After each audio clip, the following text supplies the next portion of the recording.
A big 4-0 win tonight for the Utah Hockey Club over the Minnesota Wild. Huge confidence boost, big shot in the arm for this team. Barrett Hayton scores twice. We're going to break it down for you. And don't forget, we also have a game to preview because back-to-back, right to Winnipeg, it gets no easier. Back with more. Let's get it going on the Locked On Utah Hockey Club podcast.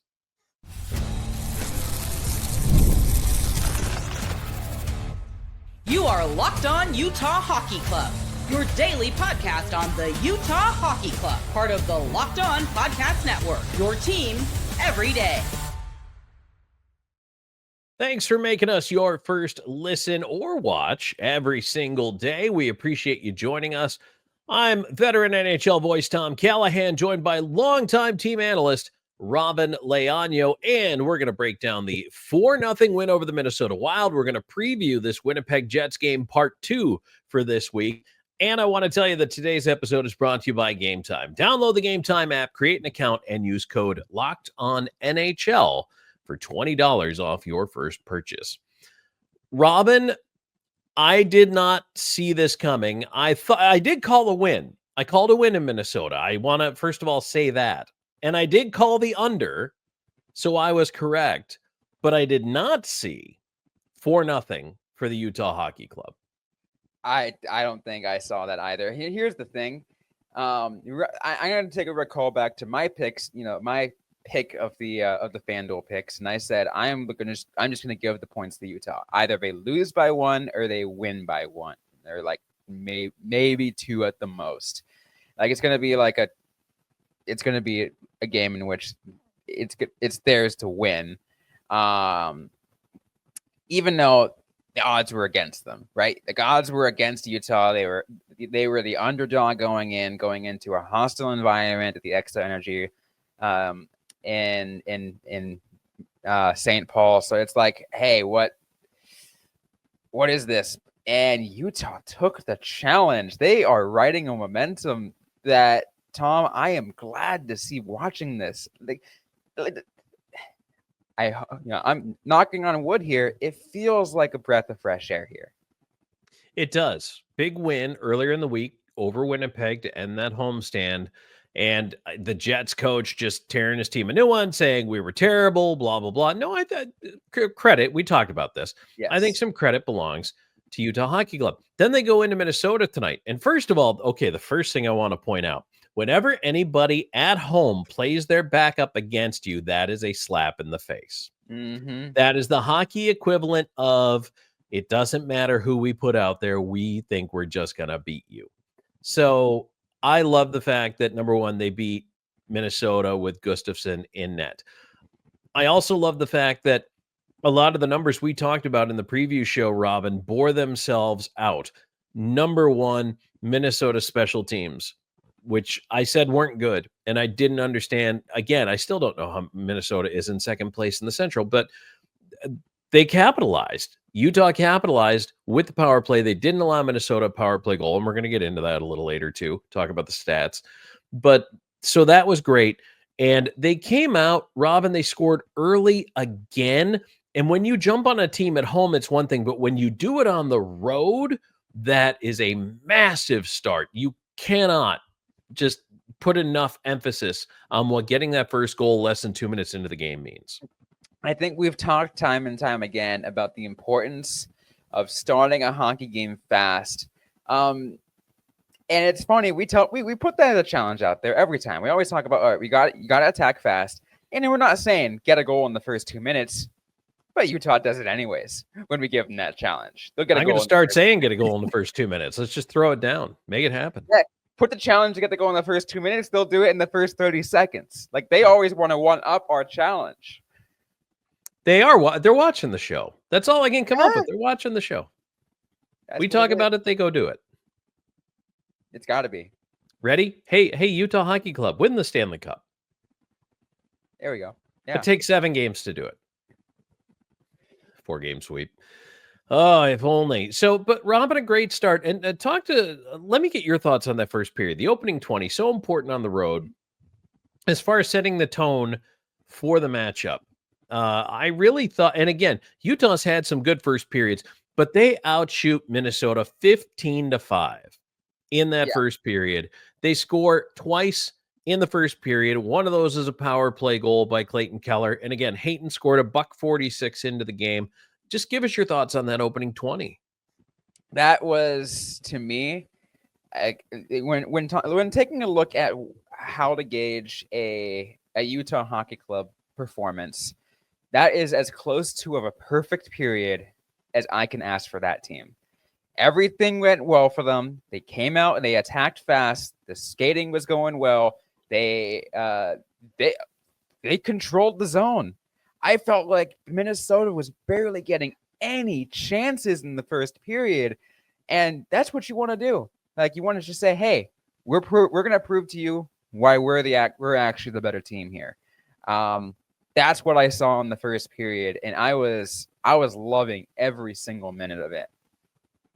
Now, in the second, things kind of turned around, didn't they? Minnesota outshot Utah 12-3. And you could be forgiven for thinking, here we go. And believe it or not, at the end of the frame, Minnesota went down a man. But what I didn't like so much, and I thought could have been an open door for Minnesota to get back into the game, except, by the way, their special teams are still horrible. Cole goes out for slashing. Stenlund goes out for tripping. So you take those two penalties. It does give the Wild an opportunity. And I think a team with a better power play unit might have made you pay, which is why I'm, cocking a concerned eyebrow at Winnipeg. But Minnesota was unable to do it. And so I think Utah kind of got away with one there. Yeah, they certainly did, but at this point, I'm not going to complain. That's fair, right? I'm not going to complain. It's look, like, we're picking nits here, right? In a 4-0 road win, we're against a second place team. Yeah, we're picking at stuff, but I mean that's our job. We have to go through this. Yeah, we have to go through all those, all those little ones, and yeah. I mean, Utah did come out lucky in that second period. It could have been much worse. That the fact, I will say this, and we'll like you said, we're gonna go into the stats in a little bit, but I will say it is a lot of that second period is a huge, giving a huge thanks to the performance of Karel Vejmelka. And like I said, we're gonna go more into the stats later, but I will say, just overall, loved his performance tonight, and I felt like that, and he was a huge reason why Utah won this game. I've got some things to say about Veggie as well and his performance here this evening. Plus, we're going to talk about some of the other monster efforts that Utah Hockey Club got tonight and the boost of confidence this team. What is the value of that at this point of the season? I have a lot of thoughts just about the month of January as a whole, and so where they are right now, the stock is rising. So let's talk about that. We're going to get inside the numbers here in just a minute.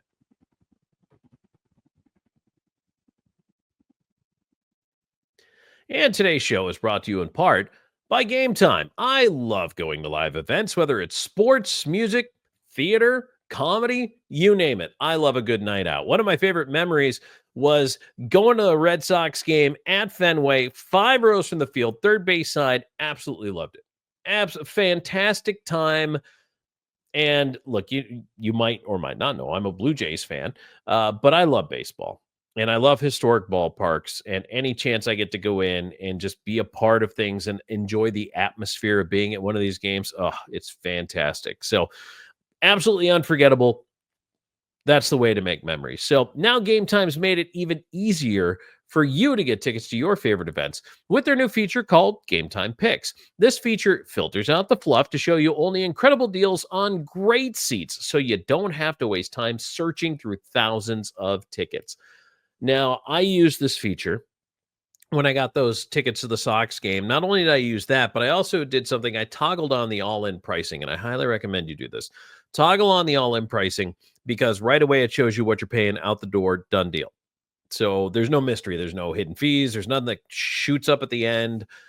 Just toggle it on. Do yourself a favor so you know what the real money outlay is here. That's huge. But the other thing that's awesome is they give you super deals. And those are the super highlighted. And that's how I found my seats. On the third base side, I said, these seats are a great deal. And they were actually significantly discounted from what they normally cost to sit 5 rows from the field. So I took advantage of that. Thanks to finding the super deal, I was able to click on the tickets. I got the panoramic view of the field. I knew right what I was getting into. It was awesome. Take the guesswork out of buying tickets with Game Time. Download the app, create an account, and use our code LOCKEDONNHL for $20 off your first purchase. Terms apply. Again, create an account and redeem code LOCKEDONNHL for $20 off. Download Game Time today. What time is it? It's game time.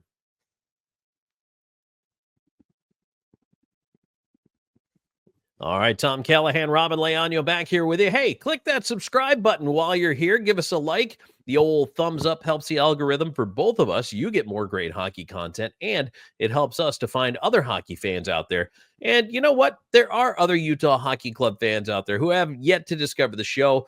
You want to do us a solid? Tell your friends about the show. Tell your friends how awesome Robyn is. Just, you don't have to talk about me. That's fine. But the more people who find out about the show, the better it is. The more opportunity we have to do cool stuff. And as we get more popular, we quite honestly get more clout. We'll start to get better guests, all that stuff. So that helps us out as well. But we thank you for being here, especially if you're one of the long timers who's been putting up with Robyn for what, 3, 4, 5, 12, 18 years now. So about 4 years, close to about 700 episodes, give or take. That's wild. Good for you. That's crazy. Yep. Yeah, I've lost track at this point. I have to take a look. Maybe one of the future episodes. I'll let you know when I actually do hit 700, my 700th episode or whatever. Might have to get you like a cake or something.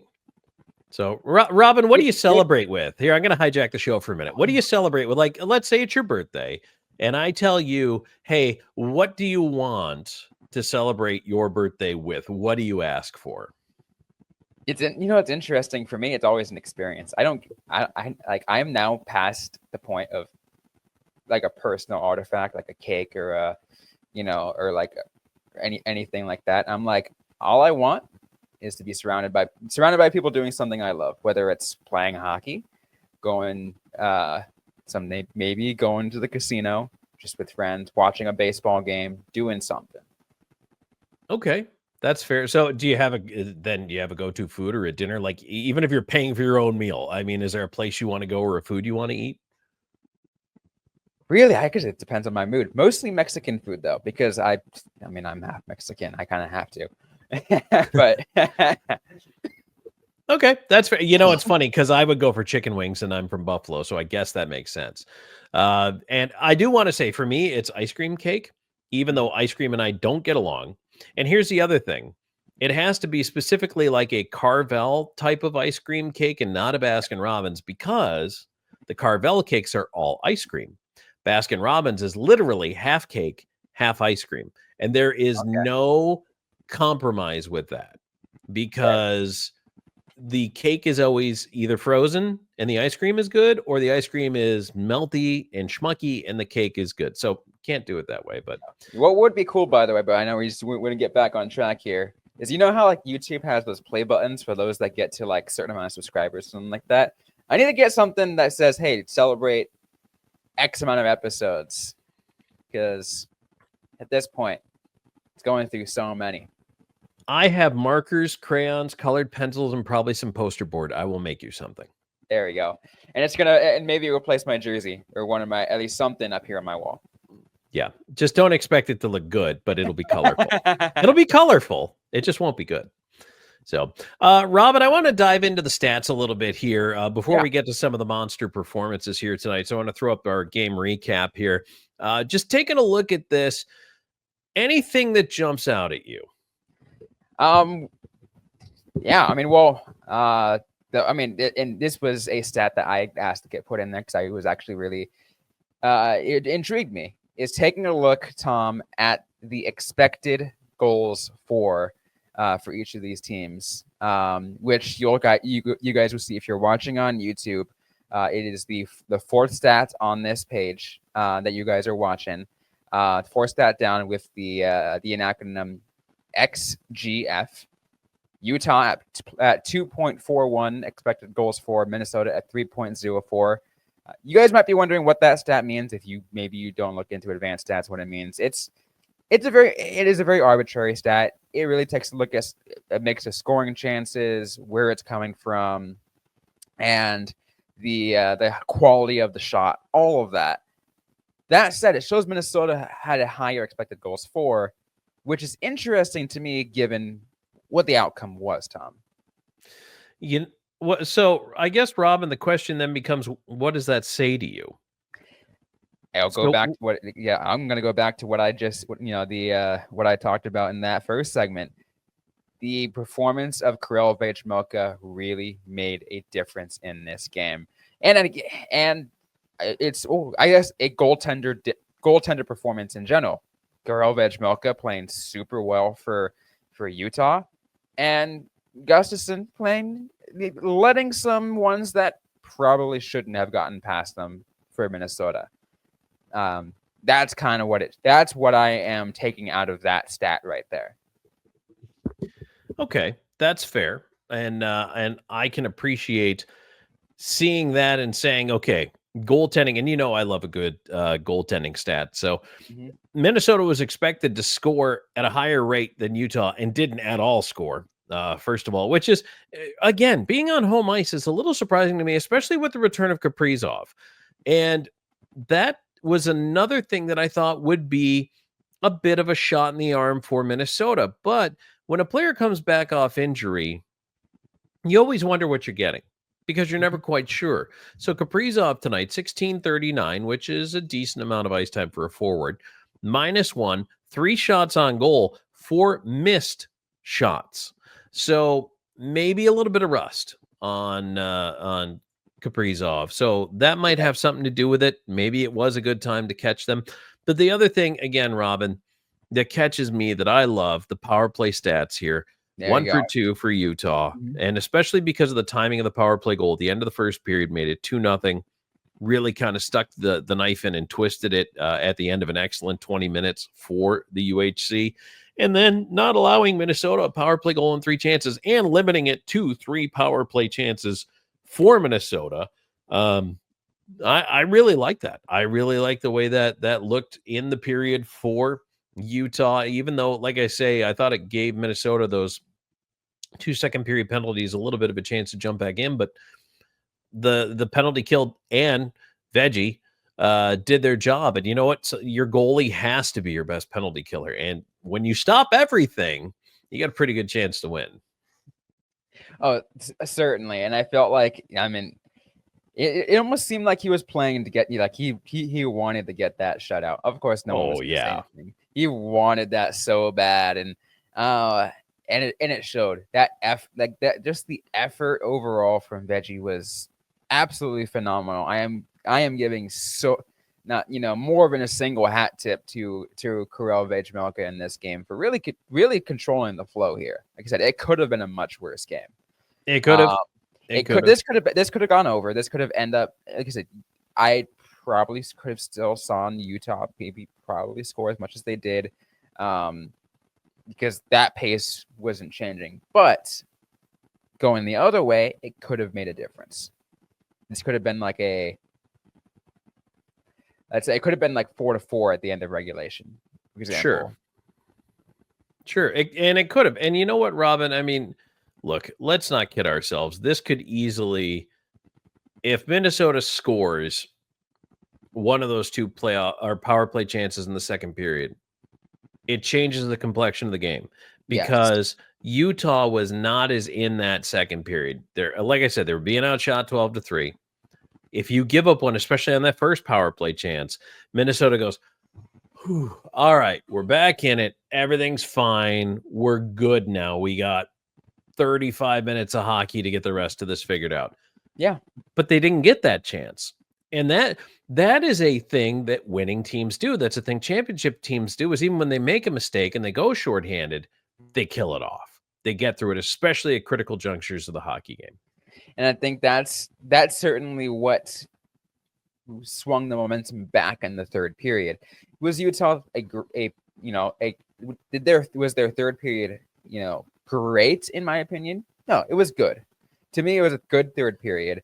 It was just what they needed to close it out. After the poor second period. But the good thing is because they survived that second period, having had not allowed a single goal, that's kind of what allowed it to swing back in their direction. Absolutely. Some monster performances besides Vejmelka. Want to get into those and talk about what this confidence boost means for this hockey team. So we will do that in just a moment.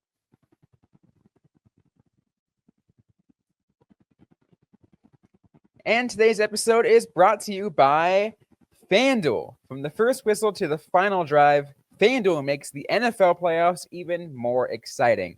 Right now, new customers can bet $5 and get $300 in bonus bets if you win your first bet. That's $300 to keep the action going. The FanDuel app is easy to navigate, and the variety of bets keeps every game exciting.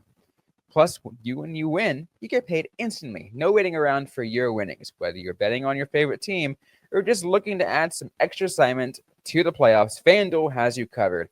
I know, for example, my team, my 49ers aren't in the playoffs this year. They did not have a good season. So what am I going to do? I'm going to go to FanDuel and place some bets. That way it gives me a vested interest in watching the playoffs even more. Yeah, sure. I'm probably gonna go ahead and cheer for Tom's Bills just because, at this point, why not? But you go ahead and check out FanDuel yourself to see all those bets. Visit FanDuel.com and join today to get started with $300 in bonus bets. That's FanDuel.com. Make this playoff season unforgettable with FanDuel, an official sportsbook partner of the NFL. I knew I liked you for a reason. You're swell. I appreciate that. Thanks. Go Bills. Go Bills. Go Bills. If you haven't been paying attention, Tom is a giant Bills fan, Buffalo born and raised. Very excited. Very excited for this weekend's game. A little nervous.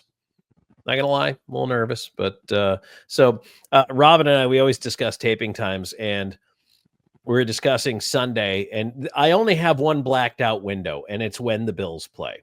Other than that, I will figure out a time to be free for when we record stuff on a Sunday. But if the Bills are playing that 3 hours, I am not going to be available. So, I mean, I get it. If my Niners were actually had a decent season, I probably would have been like, yeah, I'd be saying the same thing. I'd be like, nah, I'm going to watch my Niners.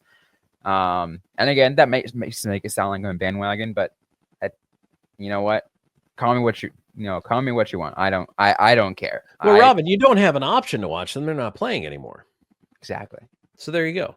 So if anybody wants to get on the Bills bandwagon, there is plenty of room for you. Come on along. On the Bills, join the Bills Mafia. Oh, happy to have you in the Mafia. Come on. Come on, join us. Happy to have you.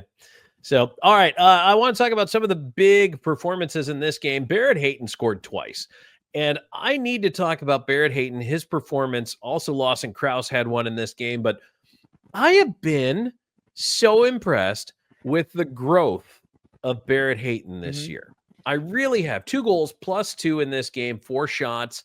Didn't have any hits, giveaways, or takeaways or blocks, but was 2 and 3 in the faceoff circle, 40%. But I really like Hayton's growth. And it's interesting because I was taking a look at Barrett Hayton in the first half of the season, and I was like, okay, he's there, he's doing, like, he's performing, but he's not playing in the way I expect a Barrett Hayton to play. And then all of a sudden he has these especially these last few games, he really shows up on the score sheet a lot more, and I'm like, there he is. This is what I wanted from him. And and it just takes, sometimes it takes a bit. Maybe it's a confidence thing. Maybe it's maybe it's finding the lines. Maybe it's finding the perfect line mate. That makes all the difference in the world, Tom. And I'm pretty sure you've been around the NHL long enough to know that sometimes a line shakeup for a certain player can really change from a scoreless season for that player to a 15-goal season. Absolutely. And look, historically, Hayton's never been better than a half point a game. Mhm. Right now, averaging slightly over a half point a game, 25 points in 47 games. But look at the last 4 games. In the games where he has a point, he has multiple points. Yep. Rangers game, 2 assists. Winnipeg game, goal and 2 assists plus 3. Minnesota game, 2 goals. So now, and it correlates too with, I think, a lot of the shots, and the ice time has not been huge against the Rangers. 12:34, 15 minutes against the Peg, 14 and a half against Minnesota. But I think what I'm noticing right now is some confidence, and really kind of going for it almost a little bit more. I don't know, and maybe that is just the evolution of the game, the evolution of the maturity, and the having that nose for the net, or maybe it's somebody tapping him on the backside and going, "Hey man, get to the net." Yeah, because that's what he does. He essentially that's his spot, right in front of the net, finding those zones. And it really was evident. I believe it was I think it was Nick DeSimone's shot, and that was Barrett Hayton taking the perfect look. He was in the perfect spot to take that deflection to get it past Gustafsson. Like, if he was not in that exact spot and knew exactly where to put that stick, it wouldn't have gone in. Yep, exactly. And I mean, that just shows the IQ. And kudos to DeSimone for putting the puck in the right spot. Yeah, of course. And boy, what a little pickup DeSimone's turning into, huh? He's I know, playing right? some good minutes. 2 assists tonight, plus 2. Looks pretty good. That 2 assists, I looked at that and I'm like, you know what? I will take it. I'm like, Utah needs that, right? They need that little extra boost. And it does feel like ever since he came in that, like, yeah, you can if you want to count in those part of that homestand wasn't great, but for the most part, I feel like he has been a really big asset. Like, it actually changed kind of like the momentum of where this team is moving towards. It's hard for me to disagree with you, Robyn. It's like, and I don't want to make it sound like he's like a savior or anything, but it does seem like he's changing the pace of how this blue line is run. And there's nothing wrong with pointing out when a guy's playing well. Like, there's nothing wrong with that at all. And I'm glad you're pointing it out, because it needs to be pointed out. Here's the thing. Utah's ads didn't blow anybody's skirt up. They didn't ruffle any feathers. No one's hair moved when they brought in Olli Mata. Nobody really blinked an eye when they got Robert Bortuzzo, and Hockey collectively yawned when they grabbed Nick DeSimone. But what they have done is they have built a very solid, deep blue line now. Yeah. That is going to allow them to deal from a position of strength at the trade deadline and beyond, because they're going to be able to hang on to some players and others will be flipped for assets. But the way Utah is structured right now, this is without Sergachev, by the way, tonight. So no Sergachev, no Durzi, no Bortuzzo. They're still getting it done. So I like where they are, and I think they're playing a little more stout defensively, which is good. That's what they need to do. Goals will come. I am a very big proponent of taking care of your own end. Defense wins championships. If you take care of your own end, you can be opportunistic offensively, and that's what wins you games. That's how they beat Winnipeg, and they had a little bit of a slip up in the third. And then here against Minnesota, they took care of their own end, and they win. I'm all for it. I don't know why they don't do it more. So let's go ahead and take a look at the Winnipeg game coming up here, because we've got the Winnipeg game that is going to be happening. So you're probably hearing this on a Friday. So it is Friday night that they are playing Winnipeg here before they go to Ottawa for Sunday to wrap up this road swing. So the Jets, a team they beat 5-2, and that embarrassed Winnipeg. And I think that's the hard part, is that they really embarrassed the Winnipeg Jets, and they got a tongue lashing for it. Winnipeg went out. They did beat Colorado in OT. in the middle of the week. They're not playing back-to-back like Utah Hockey Club is. They're going to have to go into it now on a Friday night and host a Utah team that is kind of finding its stride, but Winnipeg is in a difficult situation here. So, Robyn, I ask you, as we look at this Jets game, how do you see this one going? This is going to be interesting. It really is going to be interesting, and like you could look at this multiple different ways. You can look at it down the perspective of it's now it is a the same team you just saw a few days ago or earlier at the beginning of this week, but different venue. Instead of in Utah, this one's in Winnipeg, Manitoba, and Winnipeg want the revenge. They want the revenge game, and they want to fight back. But on the flip side of the coin here, now we're having a Utah Hockey Club squad that is on fire. They are feeling everything going right for them, that it's almost hard to pick against them right now. Yeah, they are playing well, but here's the thing too, is Winnipeg is 18-5-3 at home. That is stout. I mean, for anyone that has ever seen a game, that maybe you don't have to be in the venue, but has watched the game and paid attention to what that crowd is like at, I know like a lot of these Canadian arenas changed the name. I think it's Bell MTS place, right? That is an incredibly tough place to play. It is a smaller venue. I think it only holds like 14,000. Compared to the rest of NHL, which is like 18 to 20,000 on some. So it's a more intimate venue, but those fans are insane. Winnipeg fans are loud. They have the craziest chirps.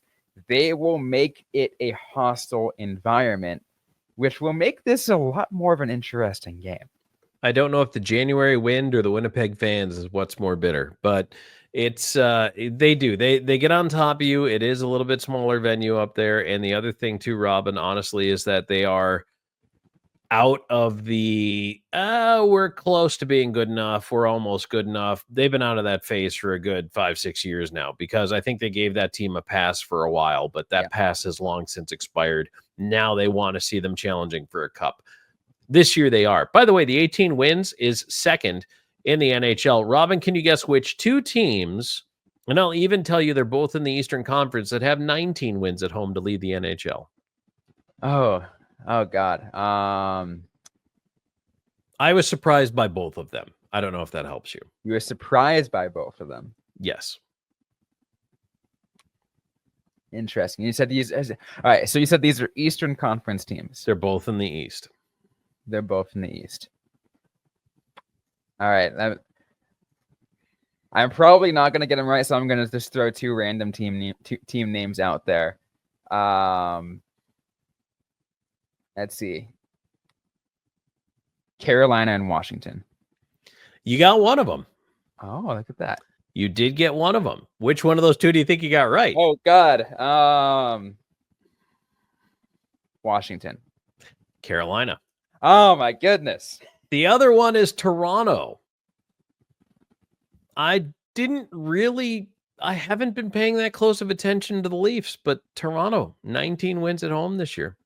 And they're only slightly in front of the Florida Panthers. So that's kind of interesting to me. But Winnipeg's a tough place to play. And they're going to need... So now here's the other question. Ingram won the game on Monday. Veg shut out tonight. Back-to-back. Who do you put in net? Back-to-back with international travel. Who do you put in net? The guy with the shutout or the guy who beat them on Monday? That's a good... actually, that is an interesting question you put out there, because there's two perspectives here. Again, there's always two perspectives. There's A, riding the hot hand, and that's likely what Winnipeg could expect, because they're like, hey, let's expect the one who's riding hot. Or at the same time, it's Winnipeg could also go down the route where it's like, they wouldn't put the same player against us again, the same goalie against us back like that, right? They're not gonna give us Ingram again, right? I think because it's only a back-to-back, even despite the travel, I go with Veg. But what do I think that Andre Tournier is going to do? I think he's going to go with Ingram. Yeah, it's the honestly, I do think it is the just for the sake of making sure these guys stay healthy, Ingram would be the smarter choice. So you don't want to risk, especially with the it's only the day off. If it was if let's say they did not play tonight and they played tomorrow, I'm like, all right, yeah, you can, we can go for that back-to-back pretty easily. Yeah. Well, that's going to be a tough one. But no matter what, Robyn, I think this team's flying high. Big confidence boost for them right now, especially winning the last 2 games. And a chance to salvage January. Let's face it, January, at the beginning of the month, I called January make or break. Mm-hmm. I didn't think coming through at 500 was going to be a good thing. But if they're coming through 500 in January by going on a win streak at the end of January, maybe when they broke earlier in January, it made them later in January. Interesting. I mean, I think it does. It does say something. And again, I think they are hitting the stride. They're hitting a stride at the right time. Yes. Yep. I agree. And hopefully that is exactly what they're going to be able to do here. So, all right, Robyn, any final thoughts here on this one? No, I just got to say that keep an eye out on what the lineups look like for tonight. Keep an eye out for those goalies because it's going to be a battle. Winnipeg wants to fight back. Utah wants to keep the momentum going. Expect a tough one tonight. But it's going to be fun. I can't wait for the game. So, all right. Well, I'm Tom Callahan. That's Robyn Leaño. You can find me on Blue Sky at Tom Talks. Robyn is on Twitter at Robyn_Leaño, on Blue Sky at Robyn Ice Time. And Robyn, where can they all find the show? Find the show absolutely everywhere on social media at LO_NHL Utah on X, Instagram, Threads, on Facebook. You just got to search us up. And on TikTok and on Blue Sky at Locked On Utah Hockey. Follow us all there. And we'll give you a follow back, maybe. Also give some responses to any questions you guys have. We'll always answer. Absolutely. So Archie says, give us a follow, a like, subscribe. Thanks for being here, everybody. We appreciate it. We will talk to you guys next time. Thanks for tuning in to the Locked On Utah Hockey Club podcast.